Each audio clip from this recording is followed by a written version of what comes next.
يريد أن يشتد القهر والقسوة على بني إسرائيل. أريدكم أن تقتلوا أطفالهم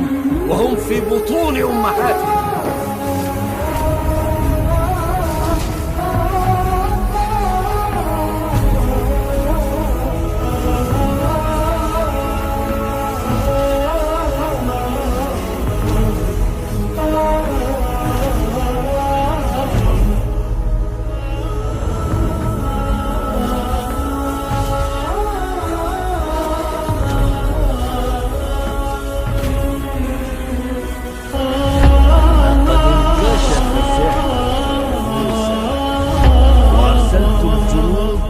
لطلب كل السحرة في مصر.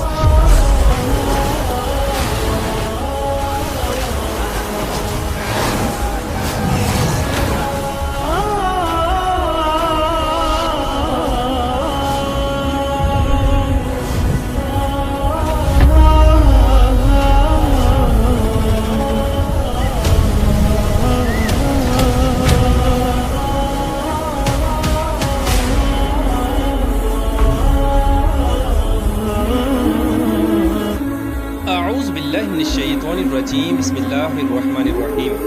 اللہ تبارک و تعالیٰ کے نام سے شروع جو بڑا مہربان اور نہایت رحم کرنے والا ہے۔ پیارے دوستو، فرعون مصر کی تاریخ کا وہ جابر اور ظالم بادشاہ تھا کہ جس نے پوری قوم بنی اسرائیل کو اپنے جادو کے زور پر گمراہ کر رکھا تھا۔ اور جب خدائی کا دعویٰ کرنے والے اس فرعون کے جادو کا حضرت موسیٰ علیہ السلام کے ساتھ مقابلہ ہوا تو کس طرح اللہ تبارک و تعالیٰ نے فرعون کو پوری قوم بنی اسرائیل کے سامنے ذلیل و رسوا کیا، اور کس طرح حضرت موسیٰ علیہ السلام کے عصا مبارک نے فرعون کے جادوگروں کے تمام چھوٹے چھوٹے سانپوں کو اژدہا بن کر نگل لیا۔ پیارے دوستو، آج کی اس ویڈیو میں ہم آپ کو فرعون کے جادو اور حضرت موسیٰ علیہ السلام کے عظیم الشان معجزات کے بارے میں بتائیں گے، لہٰذا اس ایمان افروز ویڈیو کو دیکھنے کے لیے آپ سے ہماری یہ گزارش ہے کہ ہماری اس ویڈیو کو اینڈ تک ضرور دیکھیے گا۔ پیارے دوستو، یہ بات یاد رہے کہ پہلے جتنے بھی بادشاہ گزرے ہیں کہ جنہوں نے خدائی کا دعویٰ کیا، ان تمام تر بادشاہوں نے اپنی قوم کو گمراہ کرنے کے لیے جادو کا سہارا لیا، اور یہ تمام تر بادشاہ اپنے لوگوں کے سامنے شعبدہ بازیاں دکھا کر اپنے آپ کو خدا کہلوایا کرتے اور اپنی عبادت کروایا کرتے۔ اس طرح خود کو خدا کہلوانے والے بادشاہوں میں سے ایک بہت بڑا بدبخت بادشاہ فرعون بھی تھا۔ یہ نہ صرف خدائی کا دعویٰ کرتا تھا بلکہ معاذ اللہ یہ کہا کرتا، انا ربکم الاعلی، یعنی میں ہوں سب سے بڑا خدا۔ پیارے دوستو، فرعون کے گھر پرورش پانے کے بعد جب حضرت موسیٰ علیہ السلام جوانی کی حد کو پہنچے تو اس وقت فرعون کا ظلم و ستم بنی اسرائیل والوں پر حد سے زیادہ بڑھ چکا تھا۔ فرعون بنی اسرائیل کے مسلمانوں پر طرح طرح سے ظلم و ستم کرتا اور مصر کا سب سے بھاری بھرکم کام بنی اسرائیل کے مسلمانوں سے کرواتا۔ مصر کے اندر فرعون کو خدا ماننے والوں میں سے قبطی قوم سب سے آگے تھی۔ یہ قبطی لوگ تعداد میں سب سے زیادہ تھے اور یہ لوگ فرعون کو اپنا خدا مانتے تھے۔ ایک دن حضرت موسیٰ علیہ السلام کسی مقام سے گزر رہے تھے کہ ایک قبطی بنی اسرائیل کے مسلمان کے ساتھ جھگڑا کر رہا تھا اور اس پر ظلم و ستم کر رہا تھا۔ چنانچہ جب حضرت موسیٰ علیہ السلام نے یہ منظر دیکھا تو حضرت موسیٰ علیہ السلام کو غصہ آ گیا۔ حضرت موسیٰ علیہ السلام نے اس قبطی کو ایک مکہ مارا تو وہ وہیں پر ہلاک ہو گیا۔ اس طرح جب فرعون کو پتہ چلا کہ حضرت موسیٰ علیہ السلام نے ایک قبطی کو قتل کر دیا ہے تو فرعون غضبناک ہو گیا اور اس نے حضرت موسیٰ علیہ السلام کو قتل کرنے کا حکم دیا۔ چنانچہ ادھر جب حضرت موسیٰ علیہ السلام کو اس بات کی خبر ملی کہ فرعون نے ان کے قتل کا حکم جاری کیا ہے تو حضرت موسیٰ علیہ السلام وہاں سے ہجرت کر کے مدین کی طرف چلے گئے اور حضرت شعیب علیہ السلام کے پاس جا کر رک گئے۔ وہاں پر حضرت موسیٰ علیہ السلام نے حضرت شعیب علیہ السلام کی کچھ عرصہ بکریاں چرائیں اور حضرت شعیب علیہ السلام کی بیٹی سے نکاح کر لیا۔ اس طرح کچھ عرصہ مدین میں گزارنے کے بعد حضرت موسیٰ علیہ السلام نے حضرت شعیب علیہ السلام سے اجازت لی اور اپنے اہل خانہ کو لے کر مصر کی طرف دوبارہ روانہ ہو گئے۔ رستے میں چلتے چلتے حضرت موسیٰ علیہ السلام وادی طوبہ میں پہنچے، جہاں پر وادی طوبہ میں حضرت موسیٰ علیہ السلام نے کوہ طور پہاڑ پر اپنے رب عز و جل سے کلام کیا اور وہیں پر اللہ تبارک و تعالیٰ نے آپ کو منصب نبوت سے نوازا۔ حضرت موسیٰ علیہ السلام کو دو معجزات سے نوازا، ایک حضرت موسیٰ علیہ السلام کا عصا مبارک اور دوسرا حضرت موسیٰ علیہ السلام کا ید بیضا، یعنی چمکتا ہوا ہاتھ۔ حضرت موسیٰ علیہ السلام جب اپنے عصا مبارک کو زمین پر ڈالتے تو وہ ایک بہت بڑا اژدہا بن جاتا، جب اپنے ہاتھ کو بغل میں ڈال کر باہر نکالتے تو وہ سورج کی طرح چمکنے لگ جاتا۔ اور پھر اللہ تبارک و تعالیٰ نے حضرت موسیٰ علیہ السلام کی دعا کو قبول کرتے ہوئے آپ کے بھائی کو بھی منصب نبوت پر فائز فرمایا اور آپ کی مدد کی۔ چنانچہ حضرت موسیٰ علیہ السلام اور آپ کے بھائی حضرت ہارون علیہ السلام کو منصب نبوت پر فائز فرمانے کے بعد اللہ تبارک و تعالیٰ نے حضرت موسیٰ علیہ السلام سے فرمایا کہ اے موسیٰ علیہ السلام، میرے یہ دو معجزے لے کر فرعون کے دربار میں جاؤ اور اس کو جا کر حق کی دعوت دو، بے شک وہ بہت زیادہ سرکش ہو چکا ہے اور وہ بنی اسرائیل کے مسلمانوں پر طرح طرح کے ظلم و ستم کرتا ہے۔ اور ساتھ ہی اللہ تبارک و تعالیٰ نے یہ فرمایا کہ فرعون سے جا کر نرمی سے بات کرنا، ہو سکتا ہے کہ وہ ایمان لے آئے۔ چنانچہ اس طرح کوہ طور پہاڑ پر اللہ تبارک و تعالیٰ کی ذات کے ساتھ ہم کلامی کا شرف حاصل کرنے کے بعد اور منصب نبوت پر فائز ہونے کے بعد حضرت موسیٰ علیہ السلام نے اپنے اہل خانہ کو اپنے ساتھ لیا اور مصر میں اپنے گھر پہنچ گئے۔ وہاں جا کر حضرت موسیٰ علیہ السلام نے اپنے بھائی حضرت ہارون علیہ السلام کو نبوت کی بشارت عطا فرمائی اور اللہ تبارک و تعالیٰ کا حکم سنایا کہ اللہ تبارک و تعالیٰ نے ہمارے ذمہ یہ کام لگایا ہے۔ چنانچہ اگلے ہی دن حضرت موسیٰ علیہ السلام اور آپ کے بھائی حضرت ہارون علیہ السلام فرعون کے دربار میں حاضر ہو گئے اور فرعون کو حق کی دعوت دینے لگے اور اللہ تبارک و تعالیٰ کی وحدانیت کی طرف بلانے لگے۔ چنانچہ فرعون نے جب حضرت موسیٰ علیہ السلام کو دیکھا تو فرعون حضرت موسیٰ علیہ السلام کا مذاق اڑانے لگا اور حضرت موسیٰ علیہ السلام سے کہنے لگا کہ تو نے میرے گھر میں ہی پرورش پائی اور میرے گھر میں ہی پل کر بڑا ہوا اور ایک قبطی کا قتل کرنے کے بعد تو یہاں سے بھاگ گیا اور اب واپس آ کر تو نبوت کا دعویٰ کر رہا ہے اور مجھے یہ بتا رہا ہے کہ میرے علاوہ بھی کوئی خدا ہے جس کی ہم لوگ عبادت کریں، جبکہ خدا تو میں ہوں۔ چنانچہ حضرت موسیٰ علیہ السلام نے جب فرعون کو دعوت حق دی تو فرعون نے اللہ تبارک و تعالیٰ کی وحدانیت پر ایمان لانے سے انکار کر دیا۔ اس وقت حضرت موسیٰ علیہ السلام نے فرمایا کہ اگر تو اللہ تبارک و تعالیٰ کی وحدانیت پر ایمان نہیں لاتا تو یہ تیری بد نصیبی ہے، لیکن بنی اسرائیل کے مسلمانوں پر ظلم و ستم کرنا چھوڑ دے اور ان کو میرے حوالے کر دے اور ان کو آزاد کر دے۔ اللہ تبارک و تعالیٰ نے مجھے منصب نبوت پر فائز فرمایا ہے اور مجھے اپنی قوم کی طرف نبی بنا کر بھیجا ہے۔ اس پر فرعون حضرت موسیٰ علیہ السلام سے پوچھنے لگا کہ اگر تو اللہ تبارک و تعالیٰ کا سچا نبی ہے تو تیرے پاس کیا نشانی ہے؟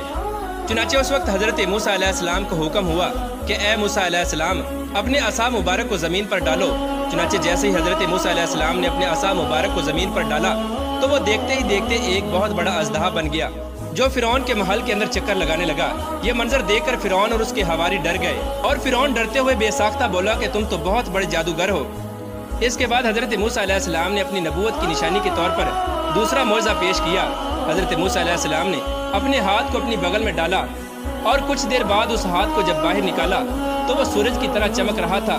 یہ منظر دیکھ کر تمام لوگ حیران و پریشان ہو گئے اور فرعون کو دل ہی دل میں یہ خوف لاحق ہوا کہ کہیں میری قوم حضرت موسیٰ علیہ السلام کے ان معجزات کو دیکھ کر میری خدائی کی منکر نہ ہو جائے اور کہیں میری قوم مجھے چھوڑ کر حضرت موسیٰ علیہ السلام پر ایمان نہ لے آئے۔ اس وقت فرعون حضرت موسیٰ علیہ السلام سے کہنے لگا کہ یہ کوئی اتنی بڑی بات نہیں ہے، یہ تو سراسر جادو ہے، یہ جادو ہم بھی کر سکتے ہیں۔ چنانچہ فرعون اپنی قوم کو اعتماد میں لیتے ہوئے حضرت موسیٰ علیہ السلام سے کہنے لگا کہ تم ہمارے ساتھ ایک وقت مقرر کر لو اور ایک دن مقرر کر لو جس دن میں تمام لوگوں کو اکٹھا کیا جائے گا اور اس دن تمہارے جادو کا جواب جادو ہی کے ساتھ دیا جائے گا اور اس دن یقیناً تم ہارو گے اور تمام لوگ یہ جان لیں گے کہ حقیقی خدا میں ہوں۔ چنانچہ اس طرح فرعون نے حضرت موسیٰ علیہ السلام سے کچھ دنوں کی مہلت مانگی اور ایک دن مقرر کر لیا تو حضرت موسیٰ علیہ السلام نے فرعون کو مہلت دے دی۔ چنانچہ اس طرح حضرت موسیٰ علیہ السلام اور فرعون کے درمیان اس دن کو مقرر کر دیا گیا جس دن مصر کے اندر ایک بہت بڑا میلہ لگتا تھا اور جس میلے پر لاکھوں کی تعداد میں لوگ جمع ہوتے تھے۔ چنانچہ اس مدت کے دوران فرعون نے مصر کے اندر تمام بڑے بڑے جادوگروں کو اکٹھا کیا جن کے جادو کا کوئی مقابلہ نہیں کر سکتا تھا۔ پیارے دوستو، روایات میں آتا ہے کہ ایک ماہ تک فرعون نے اپنے جادوگروں کو حضرت موسیٰ علیہ السلام سے مقابلہ کرنے کے لیے تیار کیا اور پھر 70,000 جادوگروں میں سے جو سب سے زیادہ خطرناک جادوگر تھے ان کو حضرت موسیٰ علیہ السلام کے مقابلے میں لانے کے لیے تیار کیا۔ چنانچہ جب وہ میلے کا دن آیا جس دن حضرت موسیٰ علیہ السلام اور فرعون کے جادوگروں کے درمیان مقابلہ ہونا تھا، اس دن تمام لوگ ایک وسیع و عریض میدان کے اندر جمع ہو گئے اور فرعون کا تخت سجایا گیا اور فرعون بڑی شان و شوکت کے ساتھ تخت نشین ہوا اور ادھر فرعون کے بہت بڑے بڑے جادوگر بھی جمع ہو چکے تھے۔ اس طرح جب فرعون اور تمام بڑے بڑے جادوگر اور تمام لوگ حضرت موسیٰ علیہ السلام کا مقابلہ کرنے کے لیے جمع ہو گئے تو اس وقت اللہ تبارک و تعالیٰ کے پیارے نبی حضرت موسیٰ علیہ السلام اور حضرت ہارون علیہ السلام تشریف لائے۔ حضرت موسیٰ علیہ السلام جب میدان میں داخل ہوئے تو آپ کے چہرے پر جاہ جلال اور نبوت کے آثار نمایاں تھے۔ اس وقت فرعون کے جادوگر فرعون سے کہنے لگے کہ اگر ہم نے حضرت موسیٰ علیہ السلام کو ہرا دیا تو ہم کو انعام میں کیا ملے گا؟ تو فرعون جادوگروں سے کہنے لگا کہ میں تم لوگوں کو بہت بڑا انعام دوں گا اور تم لوگوں کو اپنے محل کے خاص بندوں میں شامل کر لوں گا اور تم لوگوں کے لیے خزانوں کے منہ کھول دیے جائیں گے۔ چنانچہ فرعون کی یہ بات سن کر تمام جادوگر بہت خوش ہو گئے۔ چنانچہ اسی دوران مقابلہ شروع ہوا اور فرعون کے جادوگروں نے حضرت موسیٰ علیہ السلام سے کہا کہ اے موسیٰ علیہ السلام، یا تم پہلے اپنی چیز ڈالو یا پھر ہم ڈالتے ہیں۔ چنانچہ حضرت موسیٰ علیہ السلام نے فرعون کے جادوگروں سے کہا کہ پہلے تم لوگ اپنا جادو دکھاؤ۔ تو اس وقت فرعون کے جادوگروں نے فرعون کی عزت کی قسم کھاتے ہوئے اپنی رسیوں کو اور اپنی لاٹھیوں کو میدان میں پھینکا تو وہ دیکھتے ہی دیکھتے سانپوں میں تبدیل ہو گئی اور ادھر ادھر بھاگنے لگی۔ یہ منظر دیکھ کر تمام کا تمام مجمع خوف زدہ ہو گیا اور ادھر ادھر بھاگنے لگا۔ اس دوران حضرت موسیٰ علیہ السلام بھی گھبرا گئے۔ اسی وقت اللہ تبارک و تعالیٰ کا حکم ہوا کہ اے موسیٰ علیہ السلام گھبراؤ نہیں